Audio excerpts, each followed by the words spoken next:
A very good morning to all of you.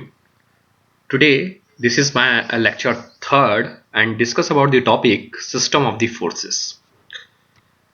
System of forces की बात मैं करता हूं बेटा, क्योंकि मैंने जब प्रीवियस लेक्चर में बात किया था कि किसी बॉडी पे system of number of the forces लग रहे होंगे। अब आपको ये देखना है कि वो फोर्सेस किस तरह से लग रहे हैं। पहली चीज एक चीज ये क्लियर करना है कि सिस्टम ऑफ द फोर्सेस का मतलब क्या होता है। मैंने कहा कि व्हेन अ टू और more forces act on the body, किसी बॉडी पे टू और मोर फोर्सेस एक्ट करते हैं, that is called the system of the forces.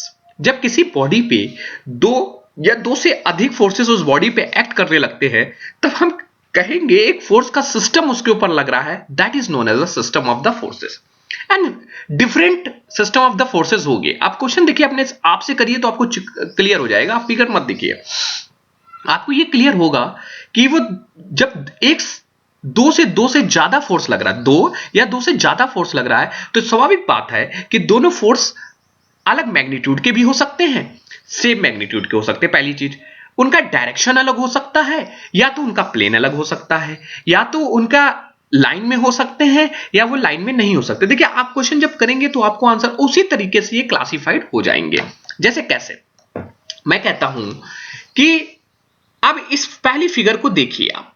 मैंने पहली फिगर को जैसे ही आप देखेंगे कि coplanar forces, it's mean the forces whose line of action lie in the same plane. Plane कौन सा है? एक्स वाई प्लेन है। और सारे फोर्स, कितने फोर्स लग रहे हैं इस फिगर में? एक लग रहा है F1, एक लग रहा है आपका F2 और एक लग रहा है F3। और तीनों के प्लेन जो है वो एक्स वाई प्लेन पे लग रहे हैं। तो मतलब देखिए क्लियर क्या हुआ कि फोर्स कितने, दो से ज्यादा लगे, और दो से ज्यादा लगे तो मतलब ये सिस्टम ऑफ फोर्स हो गया। अब कौन सा सिस्टम ऑफ फोर्स हुआ? क्योंकि एक ही प्लेन पे ये तीनों फोर्स लग रहे हैं, that type of the force is known as the coplanar forces. बेटा, इस तरह के फोर्स को हम क्या कहेंगे? कोप्लानर फोर्सेस कहेंगे। Then the second one is a coplanar concurrent force. पहला चीज है, अब पहली चीज पहले हम समझते हैं कॉन्करेंट शब्द क्या होता है, फिर सब तभी तो समझ पाएंगे कोप्लानर और कॉन्करेंट को। तो कॉन्करेंट को समझने के लिए, कॉन्करेंट फोर्स मतलब है the forces which meet at a single point. जब meet at the single point, जरा देखिए इस सेकंड फिगर पे, बी फिगर पे हमें देखना है। अभी आप ये भूल जाइए कि हमारे पास एक्स वाई प्लेन है, बस सिर्फ आप इतने की एनालिसिस करिए जितना मैंने ये सर्कल बनाया हुआ है।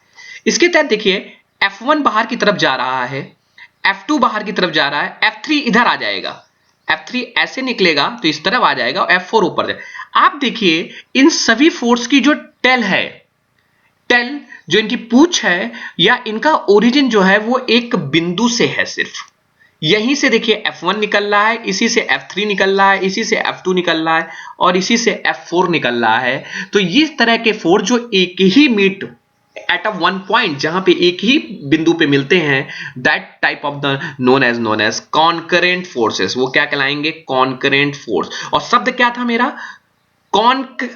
मान लीजिए वो पहला हुआ कोप्लानर, कोप्लानर में मतलब हुआ एक ही प्लेन पे, कॉन्करेंट मतलब एक ही बिंदु से निकल रहे हो, और तीसरा है कोलिनियर। ये लाइन बहुत अच्छी है, कोलिनियर मतलब।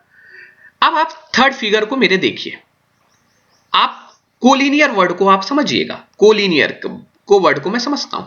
आप देखिए कि कोलिनियर मतलब होता है एक ही लाइन में, the forces whose line of action in the same line, वो एक ही लाइन में हो। अब आप देखिए जरा F1 और F2 एक ही लाइन में है, भले ही अपोजिट हैं, कोई मतलब नहीं, लेकिन इनका लाइन ऑफ एक्शन क्या है? सेम है, एक ही लाइन में ओरिएंटेड है।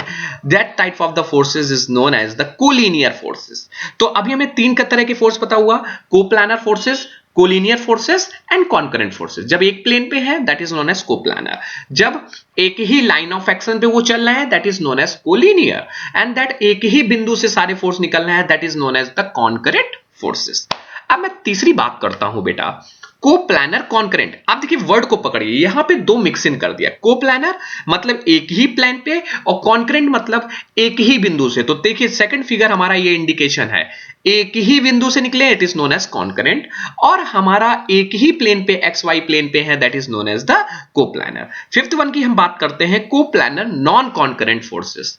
कोप्लानर है लेकिन नॉन कॉन्करेंट है, मतलब नहीं आपका वो एक प्लेन पे नहीं। मान के चलते हैं एक आप प्लेन यहां बना लीजिए, if you suppose this is the plane X Y Z, तो कुछ फोर्सेस यहां पे F1 यहां लग रहा है, F2 यहां, लेकिन यहां पे मान लीजिए F5 यहां लग गया, तो क्या ये कोप्लानर है? नहीं, क्योंकि सारे चार तो फोर्स यहां लग रहे थे, तब तक तो कोप्लानर था, लेकिन पांचवा फोर्स मैंने जेड वाई जेड प्लेन पे लगा दिया। इट्स मीन ये कोप्लानर तो नहीं रह गया, कोप्लानर तो नहीं रह गया। So coplanar and non concurrent, वो नॉन कॉन्करेंट भी नहीं रह गया। So this type of the force is known as coplanar non current, मतलब we do not meet at one point, किसी एक मीट करते, किसी एक पॉइंट पे नहीं मीट करते। And non coplanar concurrent forces, the forces which meet at a one point, एक पॉइंट पे मीट कर रहा है। एंड कॉन्करेंट मतलब सपोज दिस ई फिगर, अब इस ई फिगर पे देखिए आपके प्लेन अलग हैं। कैसे? आपको मैं क्लियर करता हूं कि छठवें वाले पे मैंने क्या कहा कि ये नॉन कोप्लानर है लेकिन कॉन्करेंट फोर्स है। कैसे? आप देखिए सब एक ही बिंदु से निकलना है। F4 आपका ऊपर जाएगा, F2 आपका नीचे आएगा, F1 यहां से आएगा, F3 आपका ऊपर जाएगा। तो इसका मतलब ये इसी बिंदु से सारे मीट कर रहे हैं एक ही बिंदु पे आके, तो ये कॉन्करेंट आपका क्या है, कॉन्करेंट तो होगा बेटा। लेकिन ये प्लेन क्या सेम है, तो उनको देख लीजिए। F1 आपका कहां लग रहा है? एक्स वाई प्लेन पे लग रहा है। F2 आपका कहां लग रहा है? वाई एक्स प्लेन पे लग रहा हुआ है। F3 आपका लग रहा है जेड एक्स जेड प्लेन पे, और F4 कहां लग रहा है? वाई जेड प्लेन पे। तो प्लेन तो अलग अलग है, नॉन कोप्लानर है, लेकिन एक ही बिंदु है। तो that type of the forces known है non coplanar and concurrent forces की बात हम करते हैं।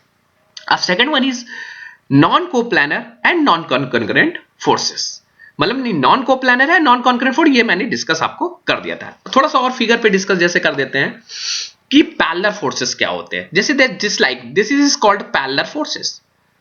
क्यों? वो समांतर हैं एक दूसरे से, एक ही प्लेन पे है, लेकिन क्या है, पैरेलल है। F1 देखिए आपका इधर जा रहा है, उसी का F2 विपरीत डायरेक्शन में जा रहा है। आपके एरो जब सेम डायरेक्शन पे, suppose this is the arrow, आपके सारे एरो मान के चलते हैं इसी डायरेक्शन पे होते हैं। मान के चलते हैं आपके F1, आपका F1 और F2 और F3 आपके एक ही प्लेन पे होते सारे, तो हम कहते हैं ये पैरेलल फोर्सेस हैं और लाइक पैरेलल फोर्सेस है, क्योंकि सभी की डायरेक्शन सेम है और एक ही प्लेन पे, इसलिए कोप्लानर पैरेलल फोर्सेस कहते हैं। अभी भी कोप्लानर पैरेलल फोर्सेस कह रहे हैं, लेकिन इसमें क्या फोर्सेस है, इसमें फोर्सेस एक आगे एक पीछे जा रहा है। तो ये लाइक फोर्सेस नहीं है, अनलाइक है। पैरेलल तो है लेकिन अनलाइक है, क्योंकि इनके डायरेक्शन एक आगे एक पीछे, मतलब विपरीत है। जब एक ही डायरेक्शन में होंगे तो पैरेलल लाइक फोर्सेस कहलाते हैं। ठीक है, so that is this is called the system of the forces. हम एक बार समराइज कर लेते हैं। सिस्टम ऑफ फोर्सेस में बेसिकली बेटा हमारे पास हम ये देखते हैं कि किसी बॉडी पर, किसी पिंड पर हम क्या करते हैं कि उसके ऊपर हम लगने वाले forces, basically number of the forces two और मोर देन टू फोर्सेस के ऊपर हो जाता है। That type of the system is known as system of the forces. Following system of the forces, that is the coplanar forces, collinear forces and concurrent forces. Coplanar forces way forces होते हैं, we lie in the same plane. जब हमारा same plane पे lie करेंगे, that type of the forces is known as the coplanar forces. And the collinear forces are the line of the action of the all the forces on the same line. जैसा कि मैंने आपको इस वाले figure में बताया था कि इनकी लाइन ऑफ एक्शन सेम है। And the concurrent forces are those forces whose line of action whose meet at a one point, वो कहां पे मीट करेंगे, एक meet at a one single point पे वो मीट करेंगे। दैट देखिए आपको हमने बताया F1 देखिए नीचे की तरफ जा रहा है, लेकिन इसकी बिंदु यहां से एक बार मीट कर जाएगी। F2 भी यहां से मीट होके ही निकलेगा, F3 इधर निकलेगा तब भी यहीं से होके निकलेगा, F4 ऊपर जा रहा है, तो ये सारी एक ही जगह पे मीट कर रहे हैं। That is called the concurrent forces. एक ये F फिगर को हम देखते हैं, इसमें कह रहा है कि ये नॉन कॉन्करेंट है। नॉन कॉन्करेंट मतलब इट्स मीन इसकी लाइन ऑफ एक्शन सेम नहीं है। देखिए आपको क्लियर कर देते हैं। और नॉन पैरेलल, ये पैरेलल भी नहीं है। कैसे?